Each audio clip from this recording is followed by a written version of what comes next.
Hi, I'm Sarah. Today I'm speaking with the latest pair eliminated from the Challenge USA. I was so excited to watch both Tasha and James this season, and I can't believe they're out already. I'm so bummed, but I'm so grateful that I get to talk to both of them about their strategy and experience. It was an absolute pleasure to have you both back on our television screens. Oh, thank you, Sarah.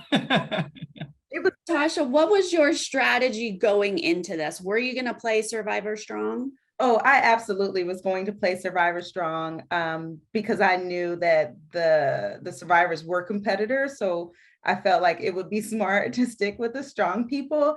But I actually met James years and years ago. And so once we reconnected in the house, like day one, I saw that there were only three amazing racers. So actually, Sarah and I got talked to James and like, hey, if the racers want to align with Survivor, let's do it. So I was excited.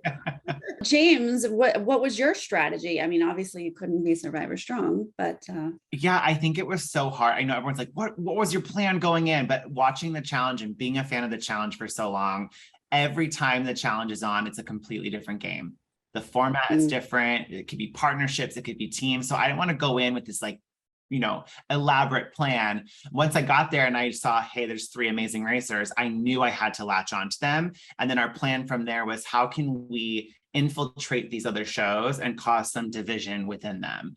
But I also knew, I'm a huge Survivor fan, as you know, Sarah. So going into it, I naturally just kind of gravitated towards the Survivor players. And like Tasha said, we already had a connection there. I had met her before, Desi, Shan, Sarah. So it just made more sense to kind of pull that direction overall. So when you guys were initially paired up, the vibe was then excited? Yeah. Oh, yeah. I mean, you saw at the beginning, we were just like, this is a great partnership. We both have a very similar approach to competition. We're competitive, but also we have a fun spirit to us that keeps it light, where we can have fun while we do it. And yeah, I was so excited to be partnered with Tasha. All right. Well, this daily challenge, hang on, man. What was the key to this? Yeah, we can probably count to three and say it at the same time. You want to do? I know. Let's do it. Okay, 1, 2, 3. Communication. So, I mean, we've gone over that day over and over again, analyzed it, and I think we just could have communicated better. As you can see, like James put the bag on there, and I even said, let me know when you're gonna let it go. So I'm mentally trying to prepare, and I think he moved faster than what he thought. And then I'm trying to counterbalance, not knowing where the weight is, and it didn't work. We just could have communicated a lot better. And then watching it back, seeing how Tyson and Alyssa, he's like, I'm slowly letting it go, and kind of talked her through it. So lesson learned, communication. Yeah, there was just so many elements at play with this particular daily that my brain was just kind of all frazzled. And in the moment, I had no idea what really happened. Like, I know you tweeted, Sarah, you were like, not James asking what happened. But in that moment, I literally had no idea what happened. But watching it back, I was like, I moved too fast. In my mind, I thought I was doing the right thing, but I just was too quick with the giveaway. So I'm more envious that Tasha and I didn't get any badass, like slow motion shots of us running, because we actually were pretty even with more than half of the other team. So like what you saw wasn't true to how we were performing in any capacity. Was that your first letter?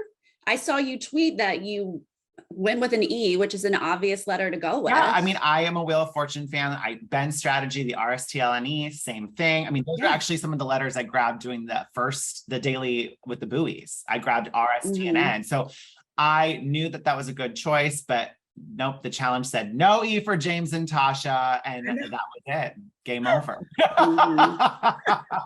Now, Tasha, did you have any convos after this? Like, who did you want to go against?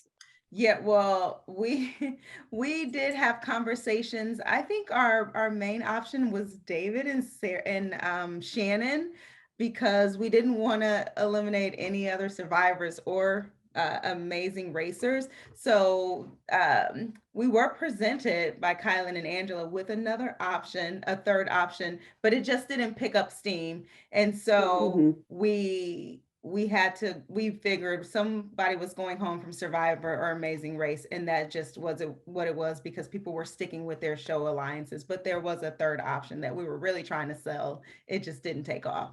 It did not take off.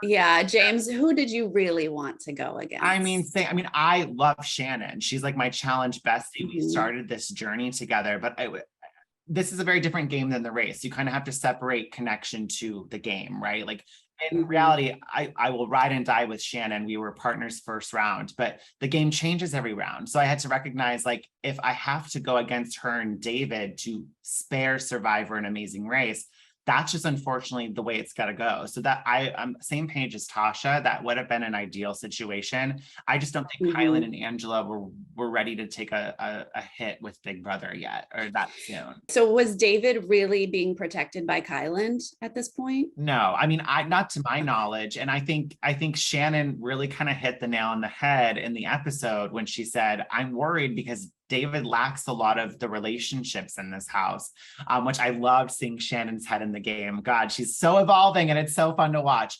But David, I agree with what Shannon's saying. I think he was just with Big Brother because of the show name.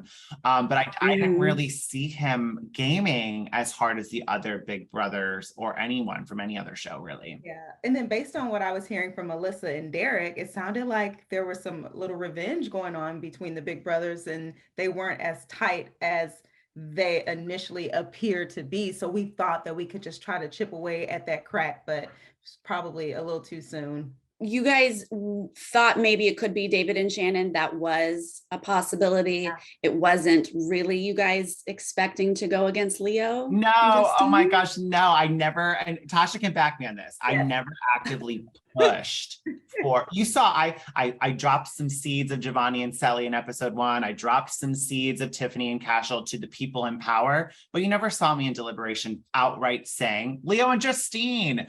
But when you see who wins, you have 2 Big Brother people, you kind of already anticipate what those people's options are going to be. So I would have been foolish to say, oh, it would never, Justine and Leo would never be an option. They are, because unfortunately Amazing Race and Love Island aren't in power. So I was just trying to mentally prepare for the worst case scenario. And that was either going to be Leo and Justine or Dom and Cachet. We were going to lose a hit in one of our numbers either way. It was just an unfortunate situation with how the format of the show worked this season.